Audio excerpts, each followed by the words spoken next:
لوگوں کا ایک مجمع تھا لیکن بے ہنگم نہیں، بہت پرسکون، کمال کا نظم و ضبط تھا ان میں۔ ان کے بیٹھنے میں ادب تھا، سلیقہ تھا، آنکھوں میں ایک شوق چھلکتا تھا اور کان الفاظ سننے کی تڑپ لیے ہوئے تھے۔ وہ اس وقت جس ہستی کی بات سن رہے تھے وہ اس کائنات کی سب سے عظیم ہستی تھی۔ ان کے الفاظ میں عجیب سی کشش تھی، بڑی مٹھاس اور حلاوت تھی۔ الفاظ کانوں کے رستے سیدھے دل میں اترتے جاتے تھے۔ ان سب کی یہی کوشش تھی کہ وہ ان کے لبوں سے ادا ہونے والے ایک ایک لفظ کو اپنی سماعتوں میں محفوظ کر لیں۔ خطیب محترم بڑے دل نشین انداز میں اپنے سننے والوں کو دنیا و آخرت کی بھلائیوں سے آگاہ فرما رہے تھے کہ اچانک ان کے لب مبارک خاموش ہو گئے۔ ان کی نگاہیں سامعین سے ہٹ کر کسی اور ہی منظر کی طرف متوجہ ہو گئی تھی۔ پھر وہ منبر سے نیچے اتر گئے۔ سب لوگوں کے چہروں پر حیرانی تھی۔ ان کی نظروں نے ان کا تعاقب کیا اور پھر عجیب ماجرا دیکھا۔ سامنے دو بچے جنہوں نے سرخ رنگ کے کپڑے پہنے ہوئے تھے، لمبی لمبی قمیصوں کی وجہ سے کبھی گرتے اور کبھی اٹھتے ہوئے خطیب اعظم کی طرف بڑھ رہے تھے۔ انہوں نے دونوں بچوں کو اٹھایا اور منبر کی طرف واپس تشریف لے آئے۔ دونوں بچوں کو اپنے سامنے بٹھایا اور سامعین سے مخاطب ہوئے، لیکن اب جو بات ان کے لبوں سے ادا ہو رہی تھی وہ ان بچوں کے متعلق ہی تھی۔ آپ فرما رہے تھے، بے شک تمہارے مال اور تمہاری اولاد فتنہ ہے۔ میں نے جب ان دونوں کو چلتے ہوئے اور گرتے ہوئے دیکھا تو مجھ سے برداشت نہ ہو سکا۔ میں نے اپنی گفتگو روک کر ان کو اٹھا لیا۔ یہ دونوں بچے جنہیں آقائے نامدار محمد صلی اللہ علیہ وسلم کی خصوصی شفقت کی سعادت ملی، سیدنا حسن اور سیدنا حسین رضی اللہ عنہما تھے۔ رسول اللہ صلی اللہ علیہ وسلم کی صاحبزادی سیدہ فاطمہ رضی اللہ عنہا کے بیٹے سیدنا علی رضی اللہ عنہ کے لخت جگر، جن کے بارے میں رسول اللہ صلی اللہ علیہ وسلم نے فرمایا تھا، حسن اور حسین دونوں جنت کے نوجوانوں کے سردار ہیں۔ اسامہ بن زید رضی اللہ عنہما فرماتے ہیں کہ ایک رات میں نے ضرورت کے تحت رسول اللہ صلی اللہ علیہ وسلم کا دروازہ کھٹکھٹایا۔ نبی کریم صلی اللہ علیہ وسلم باہر تشریف لائے تو آپ نے چادر اوڑھی ہوئی تھی۔ مجھے معلوم نہیں تھا کہ اس چادر کے نیچے کیا ہے۔ جب میں اپنی ضرورت سے جس کے لیے حاضر ہوا تھا فارغ ہوا تو میں نے عرض کیا، آپ نے یہ چادر کس پر اوڑھ رکھی ہے؟ آپ صلی اللہ علیہ وسلم نے چادر اٹھائی تو آپ حسن اور حسین رضی اللہ عنہما کو اٹھائے ہوئے تھے۔ آپ صلی اللہ علیہ وسلم نے فرمایا، یہ دونوں میرے بیٹے ہیں اور میری بیٹی کے بیٹے ہیں۔ اے اللہ، میں ان دونوں سے محبت کرتا ہوں، تو بھی ان سے محبت فرما اور ان سے بھی محبت فرما جو ان دونوں سے محبت رکھتے ہیں۔ سیدہ عائشہ صدیقہ رضی اللہ عنہا بیان فرماتی ہیں، نبی کریم صلی اللہ علیہ وسلم ایک دن تشریف فرما ہوئے۔ آپ پر سیاہ بالوں کی بنی ہوئی منقش چادر تھی۔ اتنے میں سیدنا حسن بن علی اور سیدنا حسین بن علی رضی اللہ عنہم تشریف لائے تو وہ بھی اس چادر میں داخل ہو گئے۔ پھر سیدہ فاطمہ الزہرا رضی اللہ عنہا حاضر ہوئیں تو آپ صلی اللہ علیہ وسلم نے انہیں بھی چادر میں داخل فرما لیا۔ پھر سیدنا علی رضی اللہ عنہ پہنچ گئے تو آپ نے انہیں بھی داخل فرما لیا۔ پھر فرمایا، اللہ تعالی چاہتا ہے کہ تم سے اے اہل بیت ہر بری چیز دور فرما کر تمہیں خوب پاک صاف کر دے۔ اس آیت مبارکہ میں جہاں ازواج مطہرات کو مخاطب کر کے اہل بیت کہا گیا ہے، وہاں اس حدیث کی روح سے حسن، حسین، فاطمہ الزہرا اور علی رضی اللہ عنہم بھی اہل بیت میں شامل ہیں۔ اسی لیے انہیں اصحاب القصا یعنی چادر والے کہا جاتا ہے۔ سیدنا حسین رضی اللہ عنہ ہجرت کے چوتھے سال شعبان کے مہینے میں پیدا ہوئے۔ علامہ ذہبی رحمت اللہ علیہ نے آپ کا تذکرہ یوں فرمایا ہے، سیدنا حسین بن علی رضی اللہ عنہما امام کائنات جناب محمد الرسول اللہ صلی اللہ علیہ وسلم کے نواسے، دنیا میں آپ کے مہکتے پھول اور عزیز از جان محبوب ابو عبداللہ حسین بن امیر المومنین ابی الحسن علی بن ابی طالب بن عبد المطلب بن ہاشم بن عبد مناف بن قصی قریشی اور ہاشمی تھے۔ آپ کی پیدائش پر رسول اللہ صلی اللہ علیہ وسلم بہت خوش ہوئے اور آپ کو گھٹی دی۔ رسول اللہ صلی اللہ علیہ وسلم ہی نے آپ کا نام حسین رکھا۔ 7ویں دن آپ کا عقیقہ کیا گیا اور سر کے بال مونڈے گئے۔ سیدنا حسن اور سیدنا حسین رضی اللہ عنہما آپس میں گہری محبت رکھتے تھے۔ ان کی عمروں میں تقریباً 1 سال کا فرق تھا، لیکن ان کی آپس کی محبت دیکھ کر لوگ یہ سمجھتے تھے کہ وہ جڑواں بھائی ہیں۔ رسول اللہ صلی اللہ علیہ وسلم نے خاص طور پر حسین رضی اللہ عنہ کو بچپن ہی سے اس بات کی تربیت دی تھی کہ بڑوں کا احترام کس طرح کیا جاتا ہے اور چھوٹوں سے کس طرح شفقت سے پیش آتے ہیں۔ دونوں کی باہمی محبت کی سب سے بڑی وجہ یہ بھی تھی کہ انہوں نے ان والدین کی گود میں پرورش پائی جو آپس میں محبت کرنے والے تھے، اور بلا شک والدین کی باہمی محبت اور احترام کا اولاد پر گہرا اثر پڑتا ہے۔ لیکن یہ بھی حقیقت ہے کہ جس محبت میں احترام نہ ہو وہ ناقص اور ادھوری ہوتی ہے۔ احترام مکمل ہی محبت سے ہوتا ہے۔ اسی بنا پر سیدنا حسین رضی اللہ عنہ سیدنا حسن رضی اللہ عنہ کا بہت زیادہ احترام کیا کرتے تھے اور ان کا ہر حکم خوش دلی سے تسلیم کرتے تھے۔ رسول اللہ صلی اللہ علیہ وسلم کو دونوں نواسے دل و جان سے عزیز تھے، لیکن سیدنا حسین رضی اللہ عنہ سے انہیں بے انتہا محبت تھی۔ یعلا بن مرہ رضی اللہ عنہ فرماتے ہیں، رسول اللہ صلی اللہ علیہ وسلم نے فرمایا، حسین مجھ سے ہے اور میں حسین سے ہوں۔ جو حسین سے محبت کرے اللہ اس سے محبت کرے۔ حسین میری اولاد کی اولاد ہے۔ نبی کریم صلی اللہ علیہ وسلم سیدنا حسن اور سیدنا حسین رضی اللہ عنہما کے لیے اکثر دعا فرمایا کرتے۔ سیدنا عبداللہ بن عباس رضی اللہ عنہما فرماتے ہیں کہ رسول اللہ صلی اللہ علیہ وسلم حسن اور حسین رضی اللہ عنہما کو دم کرتے اور یہ کلمات پڑھتے، اعیذکما بکلمات اللہ التامہ من کل شیطان وہامہ ومن کل عین لامہ۔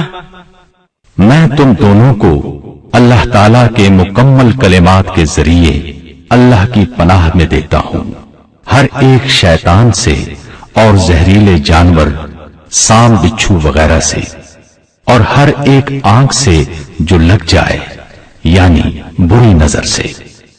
پھر نبی کریم صلی اللہ علیہ وسلم فرماتے ہیں، تمہارے والد سیدنا ابراہیم علیہ السلام انہی کلمات کے ساتھ اسماعیل اور اسحاق علیہم السلام کو اللہ کی پناہ میں دیتے تھے۔